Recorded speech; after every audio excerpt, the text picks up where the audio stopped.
thank you to everyone who's joined this evening. It's great to see some familiar names on the list and also to see some new ones. So thank you. And also thank you for those of you who've already bought the book. It's much appreciated, and hopefully you're enjoying putting it all into practice. And I'm going to just start with a very short film, which just tells you a little bit about me for those of you that haven't met me before, but it also tells you what skiing means to me. Despite being a skier, all 4 seasons are really important to me. The change of the seasons is central to my existence. I love the summer and the change of activity, exchanging ski boots for rock boots, longer days, climbing into the evenings without the need for a head torch. I love the anticipation of autumn, waiting with apprehension and hoping that winter will arrive. The days getting colder and the nights getting longer. Cold air in the lungs during those pre-winter training runs.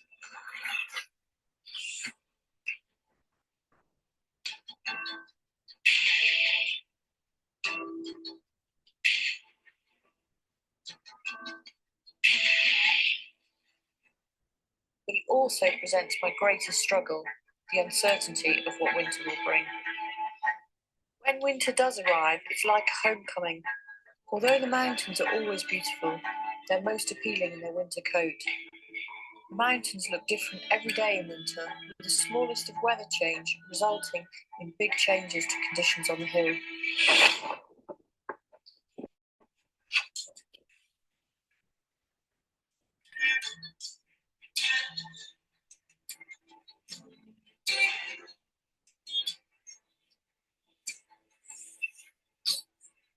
For me, skiing is about striving to execute the perfect turn in all of those conditions. A challenge of scientific precision as much as a pursuit of creativity and freedom.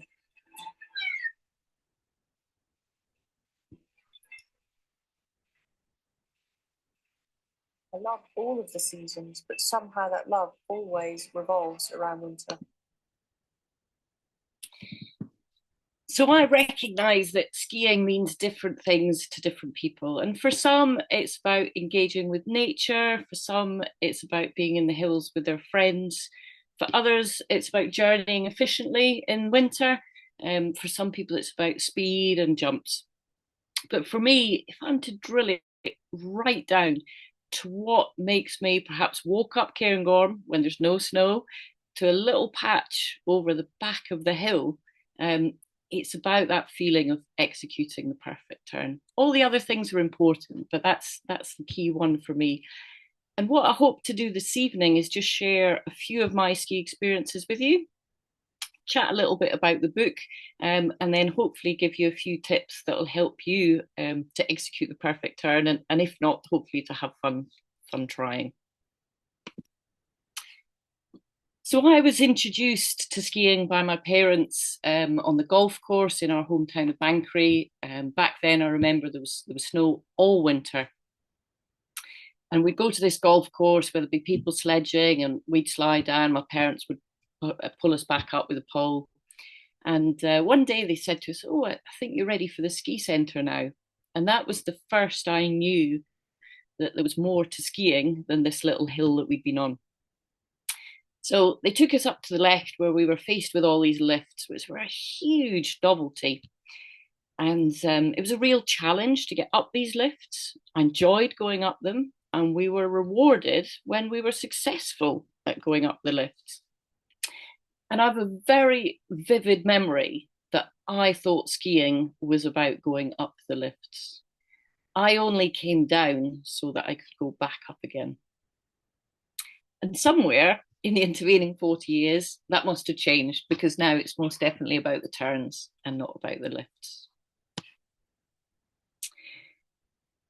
So I got involved in ski racing at a very early age, and that racing time formed a lot of the basis of what I teach now. And I've got some very vivid memories of things that coaches told me. And one in particular was from my coach, John Clark, who lives in Avonmore.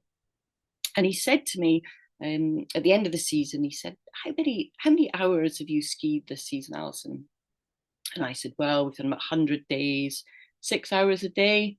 So it's probably about 600 hours, I sort of said quite proudly. And he said, okay, let's look at each of those individual days and let's look at how much time you actually spend sliding down the hill.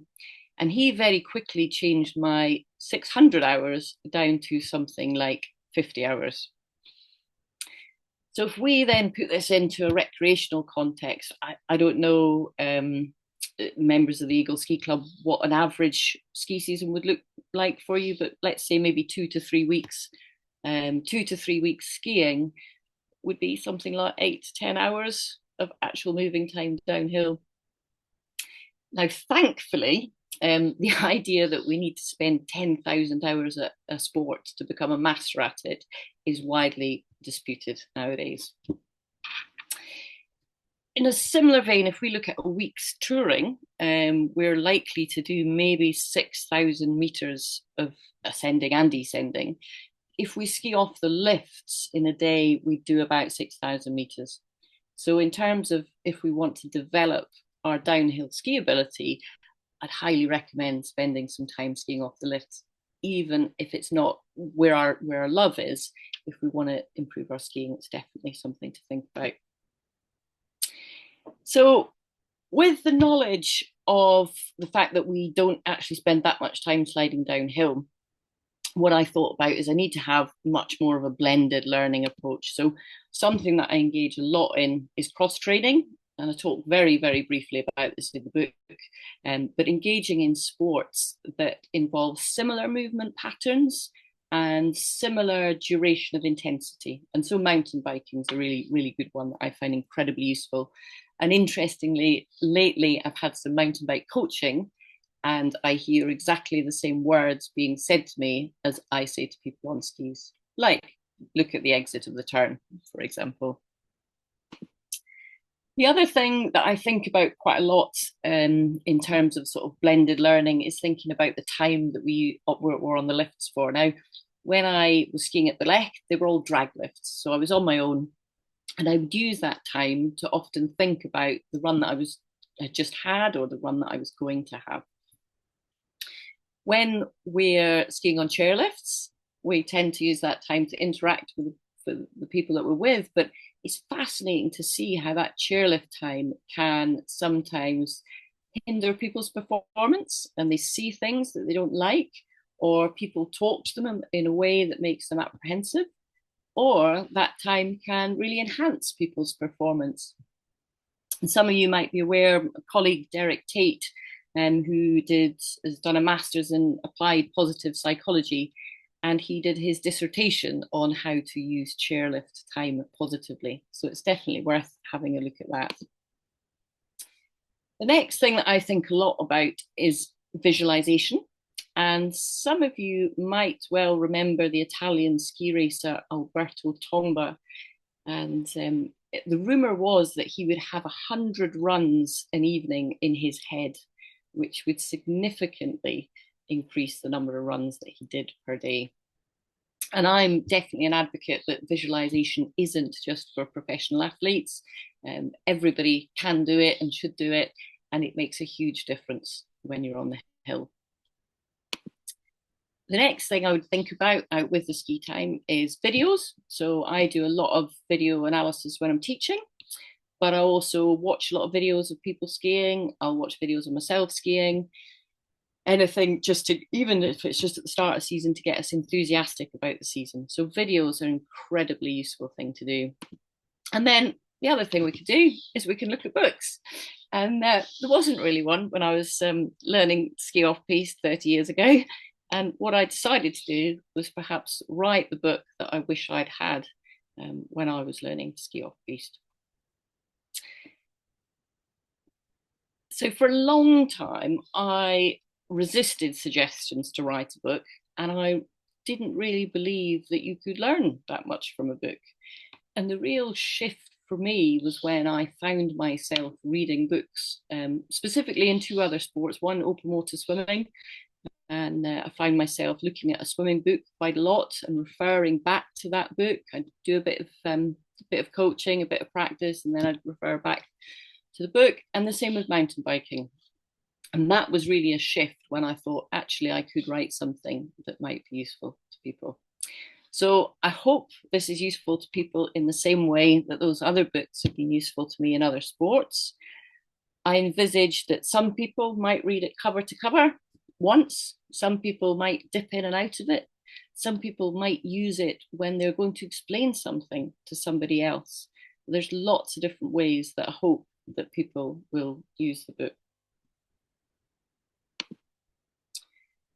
So for those of you that haven't seen it, just want to cover a few things that are in there.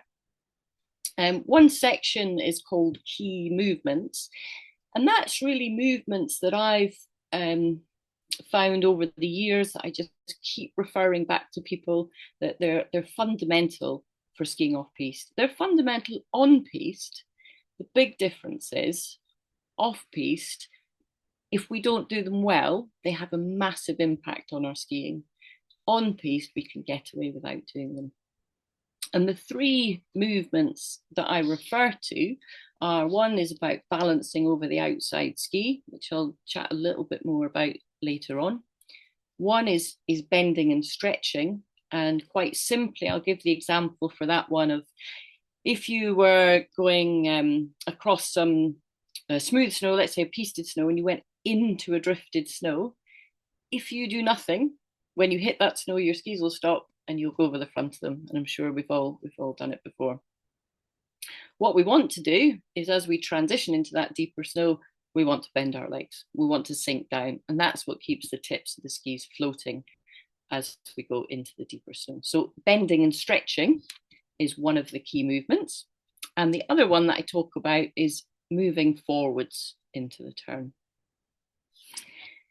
If you reflect on times that you've fallen over, and now you can perhaps observe some skiers, when you see them fall over, it tends to be for one of three reasons, and we can often relate it back to those key movements. You'll see people who fall into the mountain, up the hill. You'll see people who do the face plant, which I just described, and you'll see people that end up back on their skis and fall backwards. And normally it means that one of those three movements wasn't done appropriately or enough. There's a lot in the book about different types of snow and different types of terrain, and I'll come on to a few things for those in a second. In terms of different types of snow, it talks about powder, spring snow, dreaded crust, heavier snow, all the different types of snow that you'll come across. And terrain, similar, narrow, steep, concave, convex, bumpy, all of those things. There's some drills to practice. Those of you that have skied with me, there'll probably be reminders of things that we've done before. I definitely believe with drills that we want to keep them simple so we remember them. So I don't envisage people getting to the top of the lift and getting my book out and thinking, what was that drill again? They should know what the drill is. It should be simple to remember, and they can just go and do it. One of the bits in the book that I particularly like, and light bulb moments, and I can't take any credit for it because it wasn't my idea, is these light bulb moments. And what they are, they're when people that I've taught have said something back to me, either at the end of the lesson or maybe a couple of weeks later, or even a season later, when a particular concept has really clicked for them. And there'll probably be some people on the webinar, I think, who might be able to find some that they have said. I haven't put names to them, but I remember who they all are. So if you think it might be new, you can always come and ask me. So the one that I've got here, for a long time, I thought that I was leaning back at the end of the turn. And as hard as I tried, I couldn't fix it. I now realise I wasn't leaning back. I'd forgotten to move forward. It's much easier to fix, as now, when I get that leaning back feeling, I project my hips forward into the next turn. I don't know if the person who said that one's on the webinar tonight, but if you are, you can mention that later on.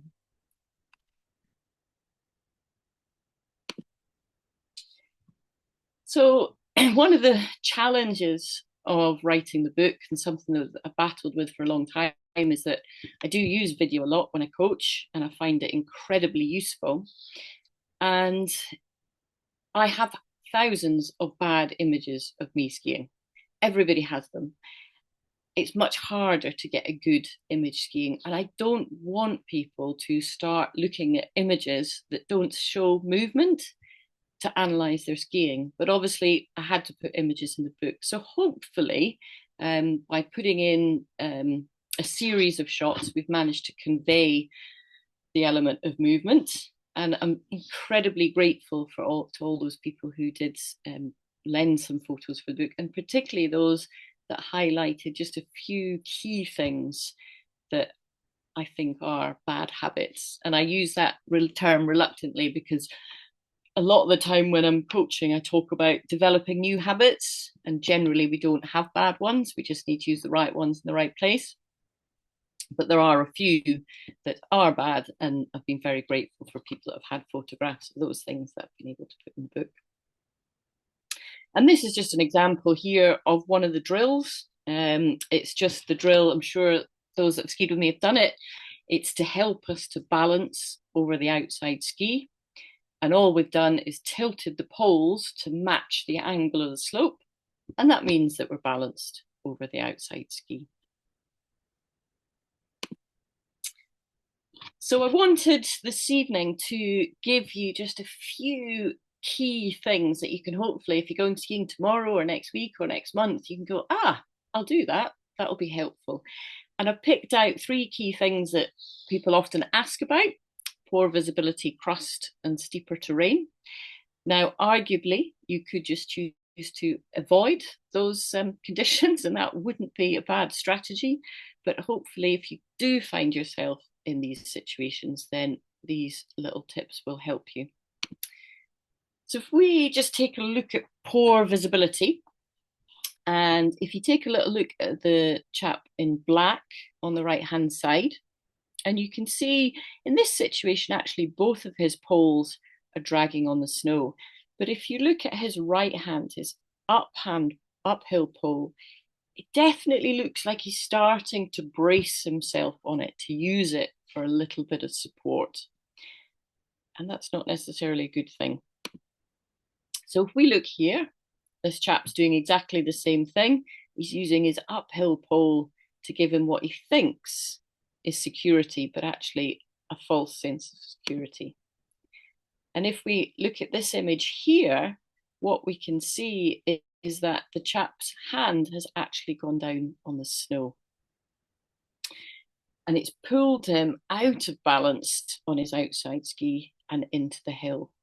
And funnily enough, the next thing that happens is he falls over. So what we can do is we can drag our lower pole or our outside pole. And what that does is it puts us in position over the outside ski. So we've got that key movement sorted. And it also gives us information about the snow and information about the gradient, which is often what people say when they're dragging their uphill pole. They say, I'm doing it deliberately. I'm doing it because it tells me about the snow. Well, it's telling you about the snow and the gradient that you've already passed. Whereas what we can do is we can get information about the terrain ahead of us and what's coming next. So poor visibility, dragging your lower pole will hopefully give you some help this season and beyond. Next thing I was going to chat about is crust. This is a downhill track. It doesn't necessarily look like it. It could be mistaken for a skidding track, but there's no pole marks on either side. So yes, it was a downhill track. So crust is interesting. Those that are listening that are climbers might be able to relate to this scenario. So quite often people come to me and they say, I can ski most off-piste all right. I get around fine, but crust is really difficult, and that's what I want to master. If you're a climber, that's like me coming to a climbing instructor and saying, I can climb severe, but I'd like to be able to climb E9 by the end of today, please. Skiing crust is a really, really hard thing to do. And the people that you see do it well are generally ski racers, high-level ski racers. I mentioned this to somebody recently, And I also said, and mountain guides. And there was a little bit of a snigger. So I'll let you make your judgment on that one. But highly skilled skiers are generally very good at skiing crust. So in simple terms, everything that we do to improve our skiing will improve our performance in crust. The better we get, slowly but surely, skiing crust will get a little bit easier. However, you might think you want something a bit more concrete to help with this season. So what I'm going to say is you've got to put some effort in. So skiing crust, I had a very interesting experience with a group once where they'd watched me always skiing away from them. And what they had seen is what they described as an effortless performance. And then one girl decided to miss out skiing that pitch, and she skied round to the bottom and she watched me ski towards her. And she said, "Wow, you're really trying." Yes. And that's key. We don't want to go into crust with a really delicate and reserved approach. We've got to go into it with a confident, positive mindset that we're going to put some effort into it. And in terms of practicing in crust, I had a very interesting experience just recently. It was perfect sort of crust practicing conditions, and it was on the bottom section of the Vallée Blanche. Most of you will know it, just on the very flat terrain coming into where the new bubbles are. And on either side of the track, the well-skied track that was running really well, was a really fine crust. And what you could do is you could just go into it and practice just pushing that snow out the way and seeing that if you were too far forward or too far back, you couldn't really do anything. But if you were really centered on your skis, you could get them to change direction slightly. We weren't trying to turn in it, but we were just trying to get some steering action. So that's what I'd encourage you to do, is not to try and do turns in difficult crust, but just go into it, traverse as you might do anyway, and try and do some steering and just feel how much force it actually takes to get a change in direction. And that will help with the idea that we need to put some effort into skiing the crust. So I've also said that I was going to chat a little bit about steeper terrain. Some of you might recognise this chap. This is the late Remy Lecluse, the mountain guide who was based in Chamonix, who was sadly killed in an avalanche from Manaslu. I was very fortunate to have the opportunity to be guided by Remy. I decided that I wanted to ski some things in the Chamonix Valley that I knew I couldn't do myself. And so I'd asked Remy if I could have a couple of days out with him. And he had a very strict policy that if you wanted to ski with him, you had to ski exactly how he would tell you. So I said, yeah, that's fine. So we headed out and we had our warm-up day at Grosmontet. And I followed him round, and he stopped and he said to me, he said, "Oh, you used to be a ski racer." And I said, "Oh, yes," quite proudly. And he said, well, how many times did you not complete a race or fall over when you were racing? I said, "Oh, I don't know, about 1 in 10 maybe." He said, "Right." He said, 1 in 10 with me, you die. We've got to ski in a different way. So I quickly bought into that and adopted the way that Remy wanted me to ski. And the next thing we did was we went to the top of Little Hill, and he said, "Right, I want you to, in this really narrow stretch of ground, I want you to do as many turns as you can without jumping." And I thought, but I can't do it without jumping. That's what I would do. So I voiced this, and he said, "Well, you're the ski instructor, you better work it out." So I had a quick think and I watched what he did and I copied. And his idea was that by jumping, you were doing a really technical maneuver that was high impact on the body, high impact on the slope.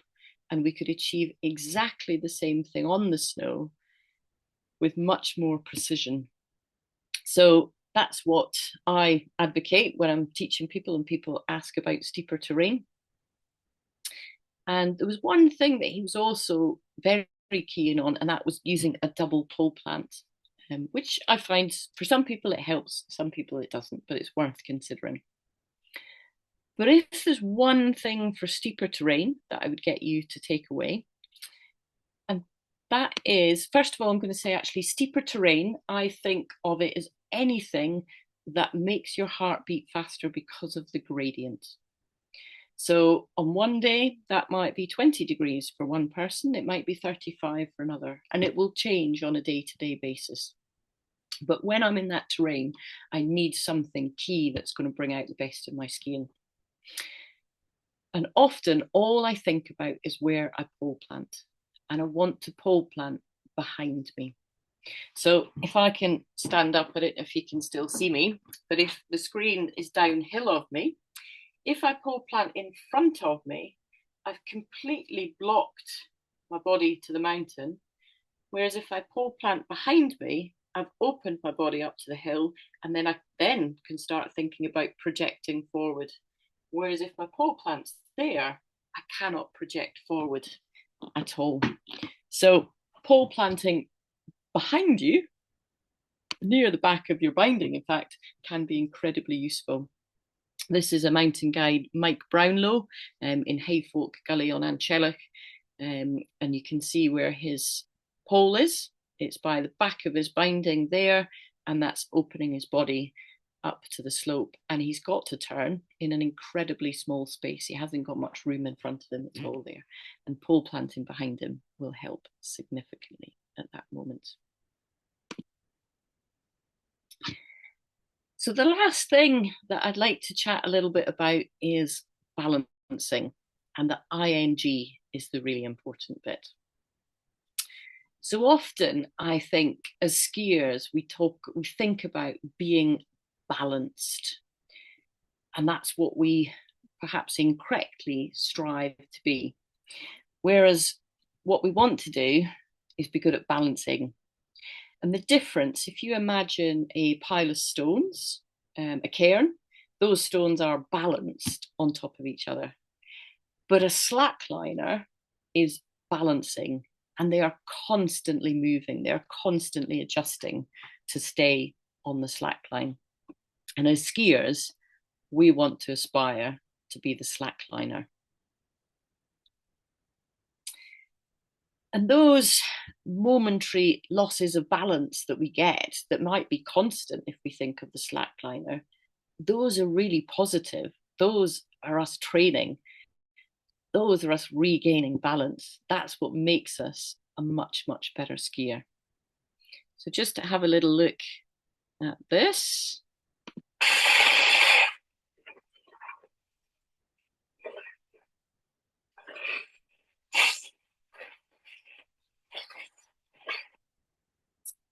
So I think quite often children are incredibly good at balancing, and they perhaps lose balance and they just get on with it, and their next turn is equally as good as the one before where they lost balance. And often, unfortunately, what I see is what I call sometimes a spiral of destruction, and we do a bad turn and we get fazed by it, and the next turn isn't as good, and the next turn's even worse. And what we want to do is flip that around so that we'll call it a spiral of construction. And when we have a momentary loss of balance, we want to feel that that's a good thing. We've recovered from it. We're not lying on the snow. And we want to use that to bring out the best in us on the next turn. Now, you might be thinking, well, that's easier said than done. But I think a way of achieving it is perhaps verbalizing what I call the solution rather than the problem. So if I'm skiing down and I feel that I've leant back, like the light bulb moment that I showed earlier on, rather than the voice in my head saying, I leant back, what I want to be saying is, I need to move forward more. And then what you find is that we tend to exaggerate the key movement on the next turn, and the next turn is actually a really, really good one. So our performance might have this little dip, and then it goes up again. It might have another little dip, and it goes up again. So things are going up the way, a spiral of construction, rather than the other way. So let's just have a little watch again of balancing.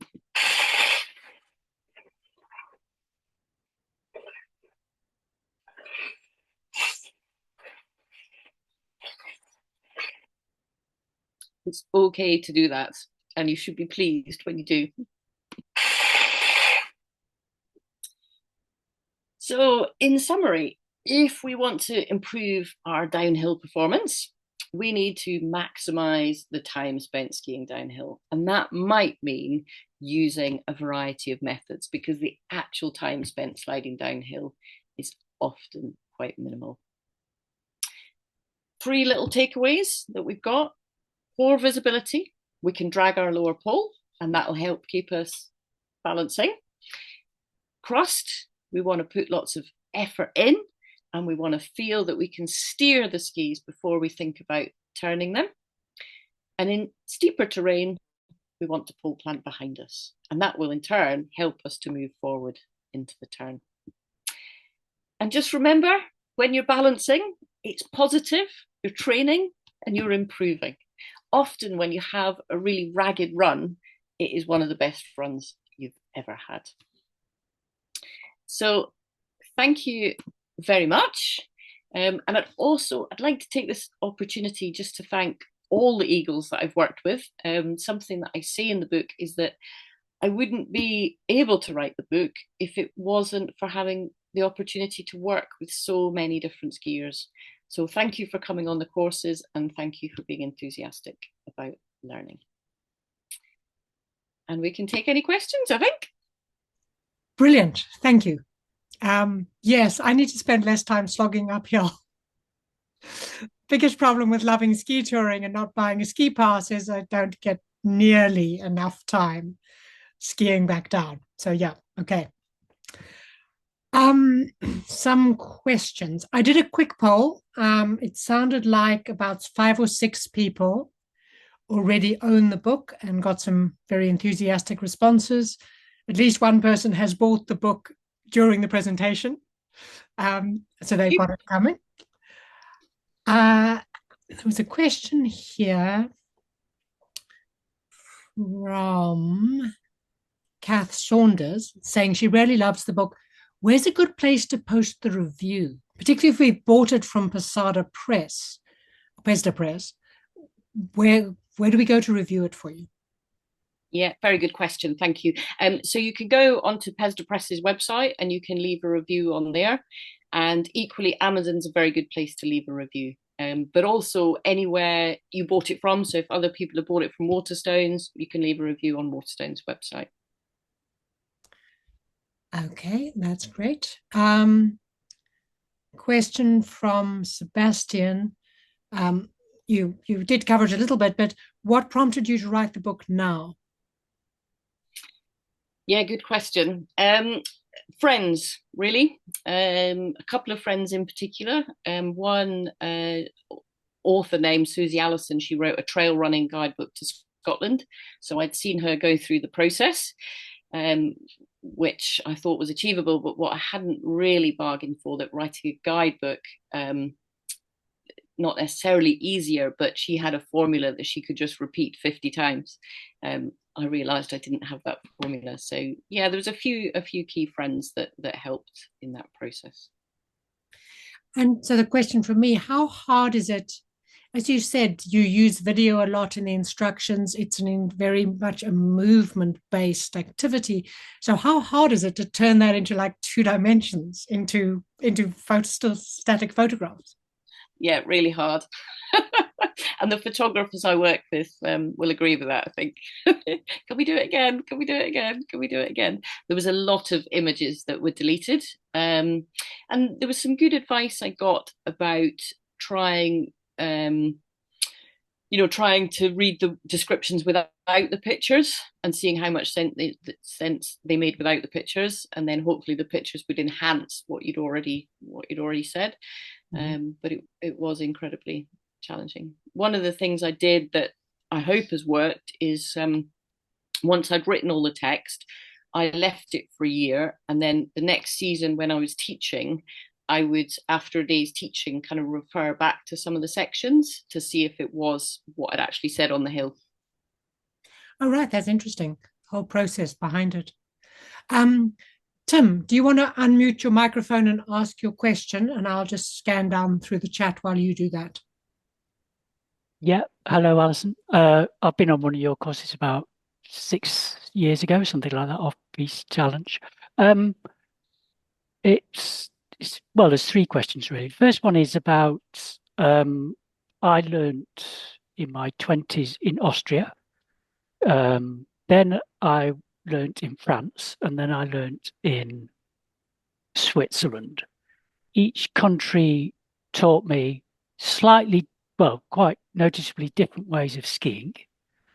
And also um, it, the way the skiing has changed, particularly with the equipment. So, from your point of view, how have you adapted and needed to change over the time to match the equipment and also the different ideas that have come into with regard to how to ski well, as it were? So that's my first question. Then I've got another question as well afterwards. Okay.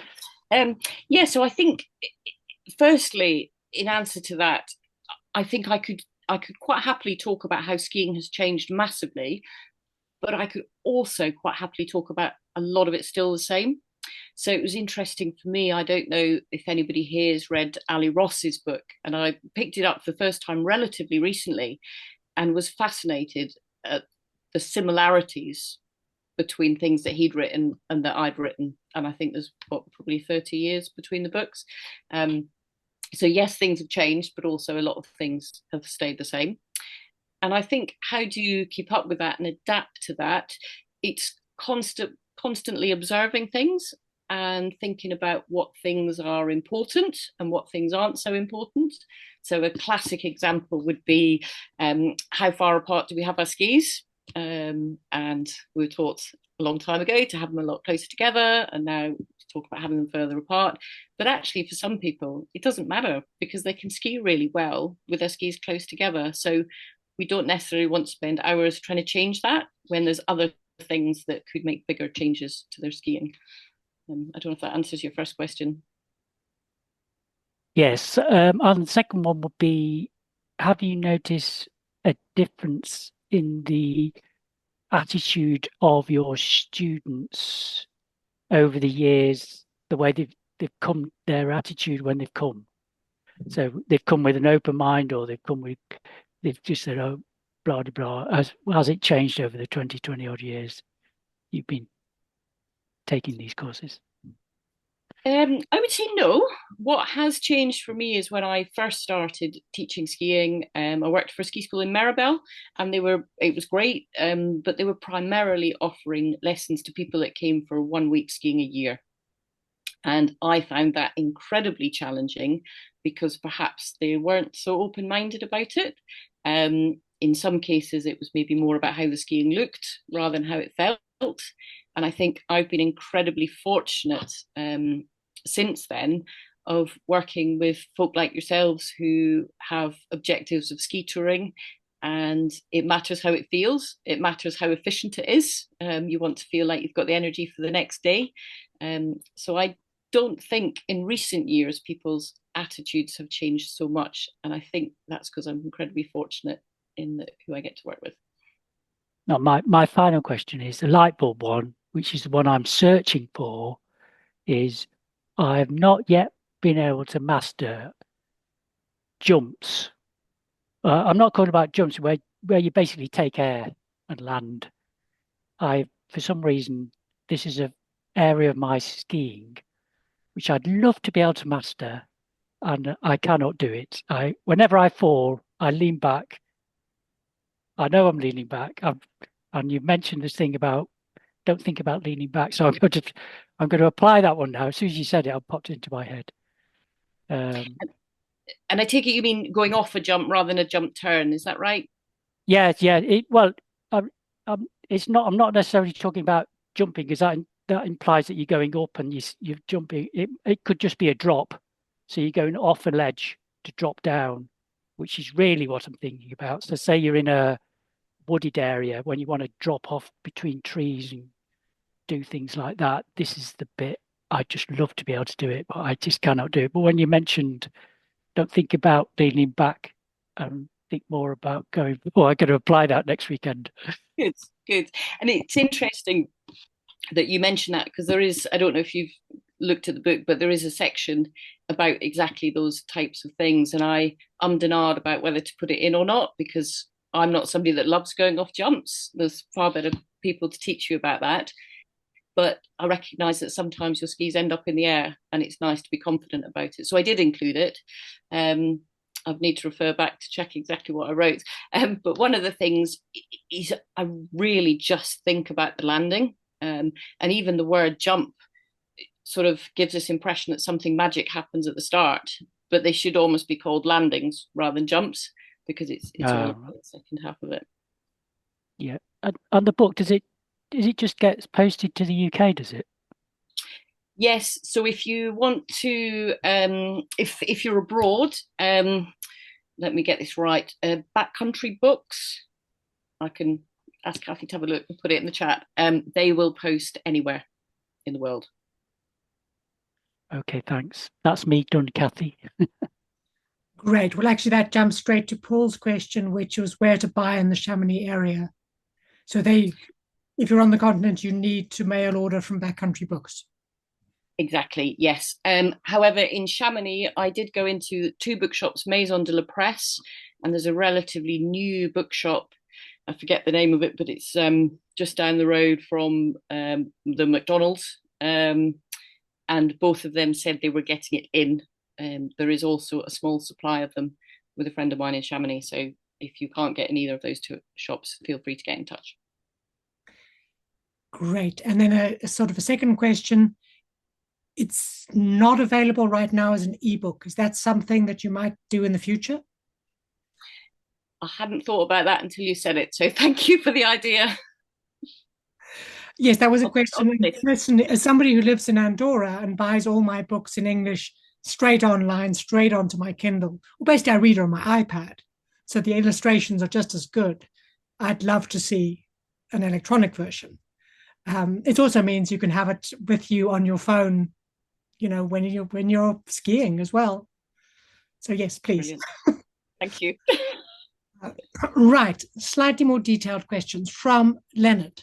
Any tips on how to improve in Scotland, where it's hard to make the most of rare and intermittent conditions? Yeah, it is really, really difficult. It is. And I think recognizing how much you can do in minimal conditions. So it's really interesting for me watching, in terms of racing, what happens now. I took my daughter to a race at the Lech last weekend, which was on the nursery slope. 20 years ago, we wouldn't have skied if it was only that run open, because we'd have said the conditions weren't good enough. And there was 70 kids there of all levels, some of them really high level skiers, racing on this small patch of snow. I've got somebody at the weekend on Friday who wants to ski, and we were like looking at conditions, and we're like, actually, we can go to the patch of snow, we can practice lots of little short turns, so we can practice turns for steep, narrow terrain, even though it's just a patch of snow. So it's really maximizing what you've got. Great. Right, a question from Anthony, saying a guide he skied with suggested skiing with skis close together, even in powder, to protect against catching a ski and injuring a knee. So the question, any thoughts about the best ways to protect from injury while skiing, other than, of course, don't fall over in the first place? Yeah, there's a few things that are mentioned in the book.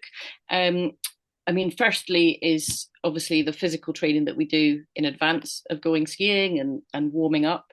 A big thing that I see is that if people have their weight even slightly too far back and they're quite strong, they're able to wrench their ski round, and the front of it is light and out of the snow, and the heel digs in. And that often works for a period of time. And then eventually the snow is too heavy, or they're not feeling as strong, and the heel gets stuck and they can't bring it round. And I think that's one of the highest causes of injuries that we see. So the answer to that would then be embracing the technique and just making sure that we're not skiing beyond our level.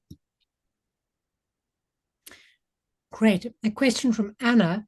Any advice on the best type of ski for all mountain touring?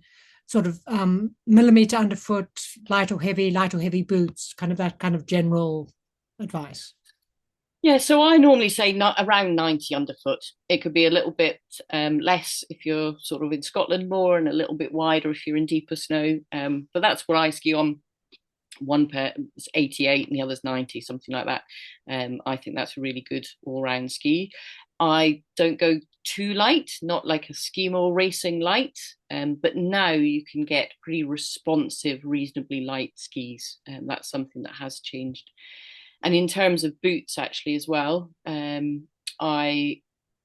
light touring boots I have now, compared to my alpine boots, I would say the primary difference is how warm they keep my feet. It's not a performance thing. The lightweight ones generally have much better performance than they did, say, 10 years ago. Basically, you're saying we've got to stop blaming our equipment. We can't blame our touring boots anymore. All right. Andy Fife, do you want to turn on your microphone and ask your question? Because I think you might need to give us a little bit of context for the question to make sense. Hi, Alison. Hi, Andy. You might not be surprised at this one. I was asking very much not from a medical point of view or a mental point of view, but from a ski technique point of view about coming back to skiing after you've had a serious injury, an operation, or something like this. The context, Kathy, is that I have had a hip operation just less than 6 months ago now, and really just particularly important things about technique in these situations. Yeah, I think the main one, which perhaps is what you said at the start, is really thinking about the terrain that we go on. And I'll give the example of my parents, who are both in their 70s. They didn't ski during COVID, had various injuries. And the first skiing they did was with my daughter, who was 3 at the time. And they came to the Lech and they skied on green runs. And they said afterwards, "We are so glad that we did that."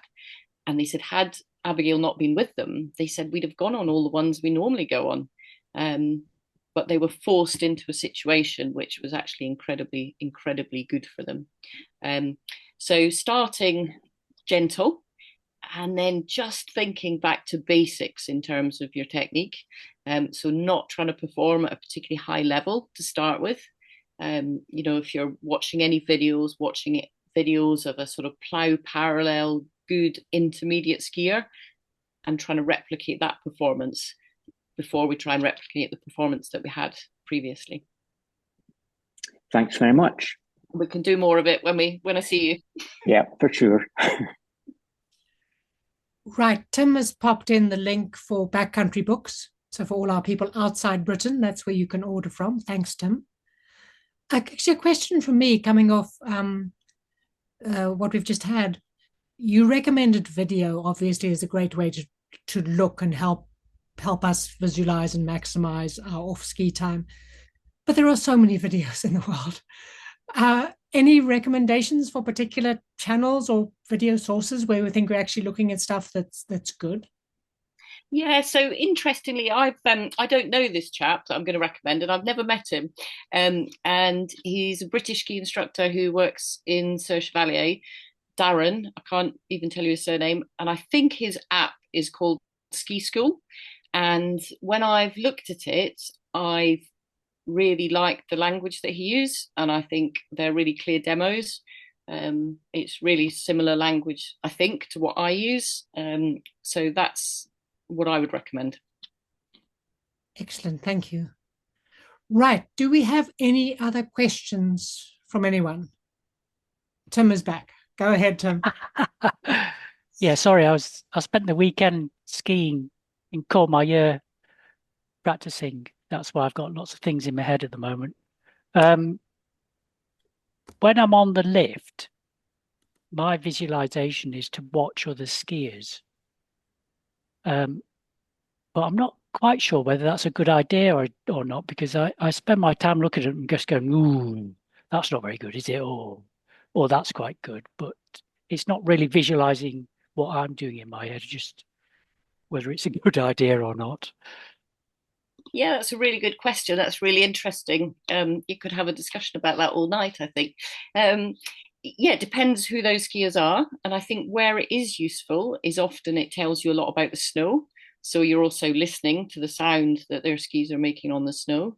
And sometimes you watch a skier and you think, wow, that's how I want to ski it. And then it is incredibly useful.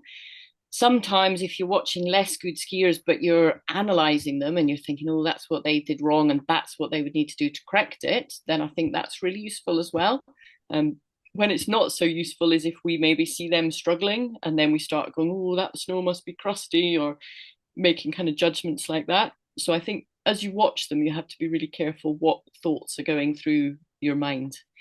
But on that same note, I see the same thing with groups. When I perhaps do a demo and everybody's at the top, often I don't know what's being said in that group when I've skied off, and I don't know what people are thinking and feeling. And often the person who comes down last has had a horrendous time because of what they've seen from everybody else.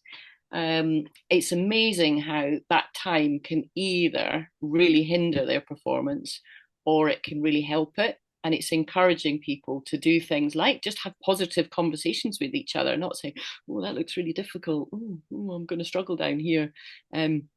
To even looking away. So they might watch one person and have a really good image in their head and then actually just look away and not watch anybody else. So yeah, definitely worth considering whether it's a good thing watching those people or not.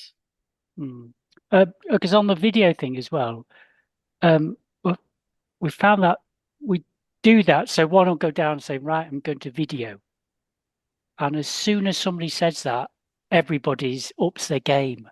So we find it a good way of getting back into concentration as opposed to just blasting down. So but we don't like looking at the video. That's okay. If it brings out the best in your performance, that's fine. Well, I'm not saying that. I'm just saying we all concentrate. Yeah, it's really interesting video. For some people, it's really, really positive, and for some, it's really, really negative. It doesn't always work like that. Yeah, but that's good to hear that it does for you. Great, thanks, Tim. I found Darren. It's Darren Turner, and it's the Ski School app, and I've just popped a link in the chat for people Brilliant. to have a look at. Richard, do you want to open your mic, ask your question? Hi, it's not actually Richard, it's Brenda. Hi, Brenda. Hi, Alison. Well, one thing, sort of following on from that, one thing I thought was quite useful in your book, and I know I'm guilty of it, you were saying, don't go last down a slope when you're skiing. I know I tend to do that because I don't really want anyone else knocking me over when I'm going down. So I tend to go last, but you were making quite a good point that if you go last, you often end up with the worst snow, particularly if it's a slope that hasn't been skied. So I need to try and be more positive and go first or second next time. Good.